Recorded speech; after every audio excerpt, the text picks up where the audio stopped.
Shalom Bapak Ibu, saudara-saudari yang terkasih dalam Tuhan. Renungan firman Tuhan pada pagi hari ini terambil dalam Pengkhotbah pasal 11 ayat 9 yang tertulis demikian. Bersukarialah hai pemuda dalam kemudaanmu, biarlah hatimu bersuka pada masa mudamu, dan turutilah keinginan hatimu dan pandangan matamu, tetapi ketahuilah bahwa karena segala hal ini Allah akan membawa engkau ke pengadilan. Tema renungan kita, jangan sia-siakan masa mudamu.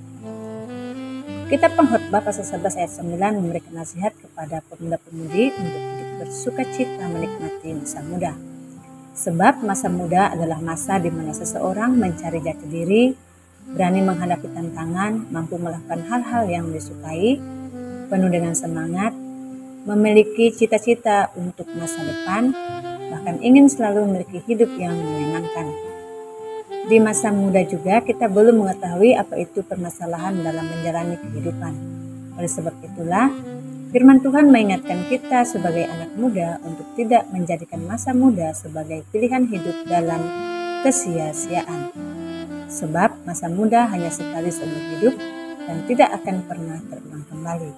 Itu artinya sebagai anak muda Kristen yang percaya kepada Allah, kita cukup hidup melakukan hal-hal yang baik, yang berkenan kepada Allah dan hidup mempermuliakan Allah. Sebab ada tertulis dalam 1 Korintus pasal 6 ayat 20 demikian. Sebab kamu telah dibeli dan harganya telah lunas dibayar. Karena itu muliakanlah Allah dengan tubuhmu.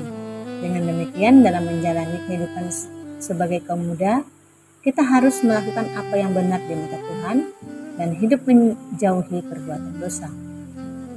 Dalam Pengkhotbah pasal 12 ayat 14 tertulis, karena Allah akan membawa setiap perbuatan ke pengadilan yang berlaku atas segala sesuatu yang tersembunyi, entah itu baik, entah itu jahat. Jadi Allah menghendaki kita bersukacita dan menikmati masa muda tanpa adanya tekanan dan permasalahan hidup, yaitu hidup untuk mempermuliakan Allah. Sebab kita harus ingat bahwa Allah akan mengadili kita atas semua perbuatan kita. Apa yang harus kita lakukan agar masa muda kita tidak menjadi sia-sia? Pertama, memanfaatkan masa muda dengan hal positif. Dalam Pengkhotbah 11 ayat 9. Melakukan hal yang positif adalah salah satu cara bahwa kita harus menikmati hidup. Menikmati hidup yang bagaimana? Yaitu dengan bersukaria. Bersukaria artinya tidak hidup dalam tekanan dan permasalahan, tetapi fokus dengan satu tujuan yang dapat membawa kita meraih kesuksesan di masa depan. Apa yang harus kita lakukan agar masa muda kita tidak sia-sia dan memberi pengaruh positif?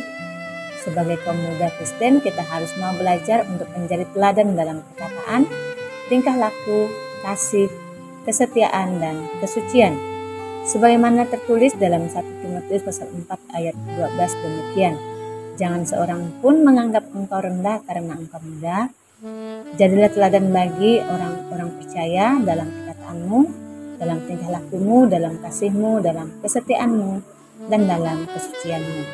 Dengan mengisi masa muda melakukan hal-hal yang positif, maka hidup kita tidak akan sia-sia sebab kita dapat menjadi berkat bagi orang lain yang ada di sekitar kita, baik dalam pergaulan maupun dalam hidup bermasyarakat. Kedua, membuat pilihan yang bertanggung jawab. Pengkhotbah 12 ayat 14. Di masa muda, seringkali kita diperhadapkan dengan berbagai pilihan. Ingatlah bahwa setiap pilihan memiliki konsekuensi. Galatia 6 ayat 7 mengingatkan, jangan sesat, Allah tidak membiarkan dirinya dipermainkan. Karena apa yang ditabur orang, itu juga yang akan dituainya. Jadi buatlah keputusan bijaksana mulai dari sekarang. Di tengah menjalani kehidupan yang penuh dengan kegembiraan, jangan lupa untuk selalu memuliakan Tuhan. Sebab apapun yang kita lakukan, pada akhirnya Tuhan akan meminta pertanggungjawaban atas setiap detik, setiap menit, dan setiap jam yang kita miliki dalam hidup kita. Jadi jangan biarkan masa muda kita berlalu dengan sia-sia. Saudara yang terkasih dalam Tuhan, kita menjalani hidup di dunia ini hanya sekali. Oleh sebab itu, pergunakanlah waktu yang ada dengan sebaik-baiknya untuk mempermuliakan Allah. Efesus pasal 5 ayat 16 menyatakan, dan pergunakanlah waktu yang ada karena hari-hari ini jahat. Biarlah firman Tuhan memberkati kita semua. Amin.